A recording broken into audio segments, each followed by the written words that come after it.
guys, it's Nazrene. Now for today's video, as you can see, wala tayong eyebrows right now because we are going to be reviewing and swatching the new Issy & Co eyebrow pencils and eyebrow gels. So if you guys are interested to know more about it, please just keep on watching. So, pinadala ako ng PR package ng Issy & Co. So, yan, Nazrene. Nakakatuwa kasi ang ganda ng PR nila. Very minimalist. Charan! I have it here, itong mga brow pencils and brow definer. And meron silang bagong shade ng Multiuse Crayon. So, ito siya. Sobrang ganda ng packaging. And ang sarap nitong gawing makeup kit. And they have 3 shades ng eyebrow pencil.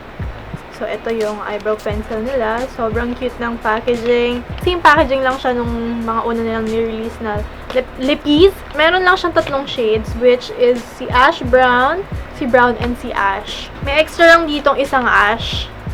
So, ayan. Bali, meron akong 4. And then, I also have this brow refiner. Refiner pala, hindi definer. Ano ba? And meron din siyang 3 shades, which is si Brown, si Ash, and then si Clear. So, ayan. Meron din silang clear. Nakaka-excite. Yan. Meron lang din siyang nakasulat dyan na brow refiner. Tapos, yan. Issy & Co. And nakalagay din sa likod yung ingredients. And then ayan. Vegan siya. Cruelty-free, gluten-free, paraben-free, and dermatology tested. So, ang taray ng Issy & Co. Then, they also have this poster. Ayan. Mga models lang. Then, how you use it. Sobrang taray. Ayan, ito yung bago nilang shade na Multiuse Crayon. And the shade Skinny Dipping. And then, ayan, itong ganito lang na card. How to use your brow kit. So, ayan. Oh, brow kit pa lang tawag dito. And then, ito naman yung packaging ng Multiuse Crayon. So, ayan. Same lang ng mga nauna nilang lippies. So, dun muna tayo sa brow pencil. Okay, I'm gonna swatch this 3 muna. Titignan ko kung ano yung bagay sa hair color ko. Ooh! So, ayan. This is how it looks like. And ganito yung dulo niya. Hindi siya brush. I mean, hindi siya yung brush na normally na makikita mo sa mga eyebrow products. Pang brush mo siya, pang blend out ng product. So, we'll see. Try natin siyang i-brush yung direction ng hair. Oh! Pwede naman pala. Kala ko hindi. Di masanay ako dun sa brush. Yan, yung parang gantong brush. Yung talagang as in stiff. Ito naman yung mismong product, which is parang pa-triangle siyang ganun.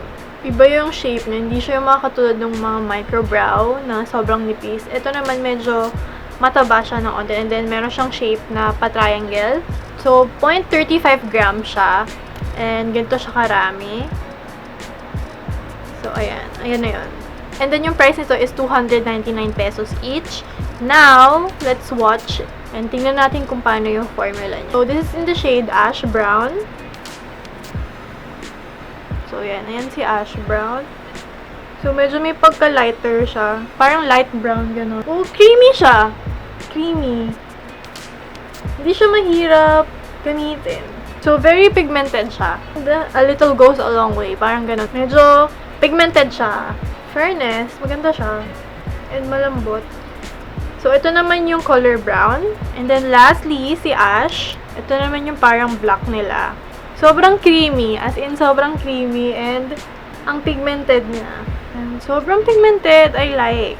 I love the formula. Makapal siya. So, feeling ko, kailangan nyo maging careful sa pag-apply sa eyebrows. Kasi, pag nadinan nyo, magiging makapal siya. Now, let's try it sa eyebrows. Tignan natin kung gano'n nga siya, yung makapal. And I'm gonna be using itong color brown. Let's see, let's see, let's see. Okay, so yan, lapit nyo guys. So, itatry ko munang i-brush ang aking kilay. So yan, iaano ko lang siya sa direction na gusto ko. So yan, itry na natin siya. Tignan natin. Feeling ko sobrang kapal niya. So, light feathery strokes lang. Or like, light lang yung hand ko. So, hindi ko siya as in didiinan kasi feeling ko sobrang kapal.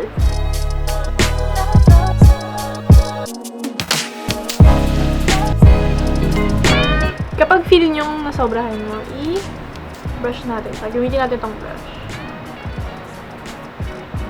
Diba? Nagkaroon na parang na-fill in bigla.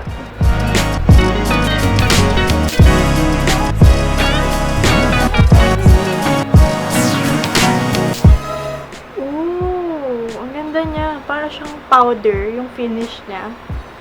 Hindi siya yung parang, alam mo yun, na dinrawing talaga. So, ito yung merong kilay, and then ito yung wala.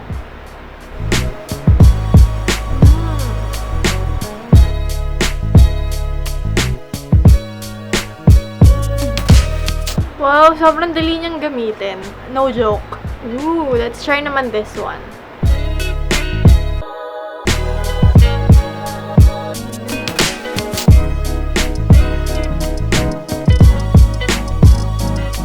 Let's brush it off. Try natin siyang i-spread.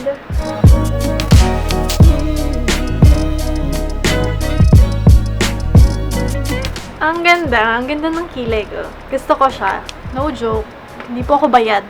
Ang ganda ng brows ko. Sobrang dali niya ang gamitin and para siyang powdery finish. So, ayan siya. Before ko lagyan siya ng brow refiner, mahilig akong gumamit ng clear. Kasi, pag gumamit pa ako ng colored, parang kakapal siyang tignan lalo. So, I'm gonna be using this one, yung clear. So, this is how it looks like.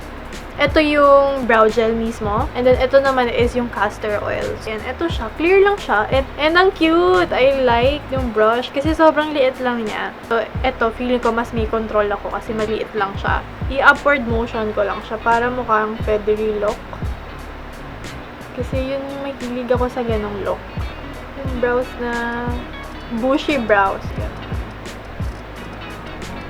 Ito yung itsura niya kapag may brow gel. And ito yung wala. So, yan. Mukha siyang powder lang, diba? Powder finish. And then, this one naman, parang feathery look siya.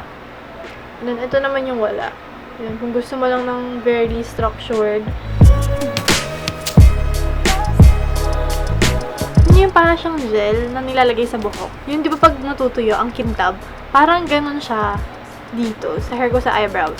Parang may kintab siya, ganun. It looks natural. And ang ganda ng eyebrow pencil. I really love yung eyebrow pencil kasi pag linide mo siya, sobrang smooth. Ang ganda ng formula. And ang pigmented niya pa. So, a little goes a long way. Feeling ko hindi niya madaling mauubos yung eyebrow pencil. Pero hindi ko lang alam yung lasting effect niya. Kung long lasting siya or hindi siya humuhulas. I don't know. We'll see. Sana long lasting siya. Kasi ang ganda nung itsura niya. As in, sobrang ganda. So, they sell this for 349 pesos. And I love it kasi skincare and beauty product na rin siya all in one. Ito is castor oil. So, ilalagay mo siya after mo i-remove lahat ng makeup mo. And then, kapag matutulog ka na, ilalagay mo siya sa kilay mo para mas thicker siya. Kasi, diba, ang castor oil is known to mas maging thicker yung hair natin sa eyebrows and sa lashes. So, you can also use this on your lashes, diba? And feeling ko, sobrang tagal yung magagamit to kasi you don't need a lot. Ang ganda ng formula nito. Ito naman is $2.99. Pasok naman siya sa budget.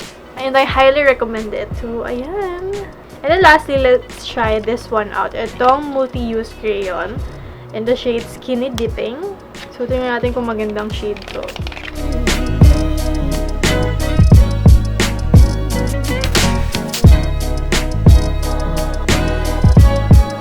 Warmer tone siya, pero nude. Nude siya sa akin. Ayun o. Ganda ng shade. Bet ko. In fairness, maganda siya. Mahilig pa naman ako sa mga nude na color ng lipstick. Like it. So, swatch natin siya dito. And let's see kung ano itsura niya pag blend. Coral siya. And on the orangey tone. Ganda. Maganda to pang blush. So, yung finish niya is parang matte liquid lipstick. Yun ang finish niya. And yung feel. And ayan, medyo nagka-crack lang siya dito. Ito yung bago nila, Multiuse Crayon na shade, which is Skinny Dipping. And, yeah. So, that's pretty much it. I hope you guys did enjoy watching this video. Thumbs up if you enjoyed it. Subscribe if you haven't already. And join the hashtag GucciFamilyMyGodsbees. And yep, I'll catch you guys again on my next one. Bye! Peace out!